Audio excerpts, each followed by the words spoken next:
आऊंगा। मुझे विपक्ष से वाकई में बहुत दुख के साथ मुझे कहना पड़ रहा है कि विपक्ष ने इस देश की जनता को बहुत निराश किया है। मोदी की चाल में आ गए, मोदी की चाल में आके सर्वदलीय मीटिंग बुलाई और उसमें चले गए और आपने कह दिया कि सरकार जो करेगी हम उसमें समर्थन देंगे। अबे सरकार जो करेगी वो समर्थन देंगे, सरकार को तुम्हारी जरूरत क्या है? सरकार को पहले कोई भी कानून लाती, कोई भी बिल पास कराना होता है, तुम बैठे रहते हो, तुम्हारे विरोध के बावजूद भी सब करा लेते हैं। तो अभी भी मोदी कर ही लेता, अभी भी सर्वदलीय बैठक की उसे क्या जरूरत थी? अपने आप ही कर लेता जब सब कुछ कर ही रहा है तो।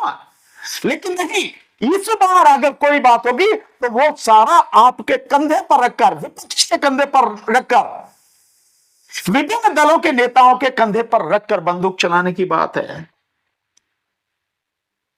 इस चीज को समझने की जरूरत है। अफसोस कोई इसको समझा नहीं। मोदी मधुबनी में रैली में और राहुल गांधी गया वहां कश्मीर उन लोगों से मिलने जो इस घटना में घायल हैं। वो कश्मीर गया और वो वहां गया। आप देख रहे हैं फर्क? और बड़ी बड़ी बातें, लंबी चौड़ी बातें मधुबनी में, अंग्रेजी में, हिंदी में दुनिया को बता रहा। भाई क्या बतावे दुनिया को, दुनिया जाने तेरे विषय में भाई सब कुछ। सो मेरा कहना यह है सिर्फ आपसे, चीजों को समझो। और मैं इस देश के लोगों से सबसे हाथ जोड़ के निवेदन करता हूं, इस देश को मोदी के अनुसार दंगों की आग में झोंकने की कोशिश मत करो। इससे किसी को फायदा नहीं है। इससे तमाम लोगों को, देश में हर समाज, हर जाति धर्म के लोगों का नुकसान होगा। अलग बात है कि किसी का कम होगा, किसी का ज्यादा होगा, लेकिन होगा सबका नुकसान। और मजे लेंगे मोदी जैसे लोग और मोदी की पूरी चंडाल चौकड़ी जो इस देश को तबाह करने के लिए लगी हुई है। ये सब लोग मजे लेंगे, होगा और कुछ नहीं। एक चीज को समझो। और मैं मुस्लिम समाज के भाइयों से एक हाथ जोड़ के निवेदन करूंगा, बहुजन समाज के लोगों से भी हाथ जोड़ के निवेदन करूंगा। इस घड़ी में बहुजन समाज के लोगों से और इस देश के उन तमाम लोगों से जो इस देश के संविधान में, इस देश के लोकतंत्र में, इस देश के भाईचारे में, न्याय में विश्वास करते हैं, सारे के सारे मिलकर इकट्ठे साथ रहो। और किसी भी हालत में सरकार और सरकार के जो गुंडे हैं, जिस तरह से इस देश में हिंदू मुस्लिम करने की कोशिश करें, इसको कामयाब मत होने दो। मुस्लिम समाज के साथ पूरी ईमानदारी से, पूरी ताकत के साथ खड़े रहो। और मुस्लिम समाज से भी निवेदन है, इनके उकसावे में मत आना, इनके बहकावे में मत आना। तुम्हारे भी अगर कोई नेता इनकी चाल में शामिल हैं, उनके भी बहकावे में मत आना। शांतिपूर्वक आराम से जो ये कर रहे हैं इन्हें करने दो, उसका जवाब नहीं देना। अपने आप को सुरक्षित रखना है, अपने आप को सेफ रखना। बस इतना ही कहना चाहूंगा।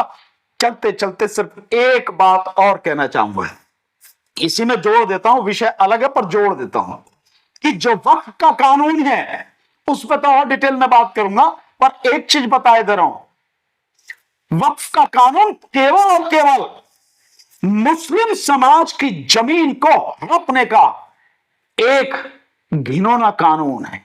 मुस्लिम समाज की जमीन को, इसके साथ साथ मुस्लिम समाज की नहीं, इस वक्फ कानून की आड़ में मुस्लिम समाज की जमीन के साथ साथ इस देश के दलितों की, आदिवासियों की और इस देश के ओबीसी की जमीन को हड़पने का भी एक घिनौना षड्यंत्र है।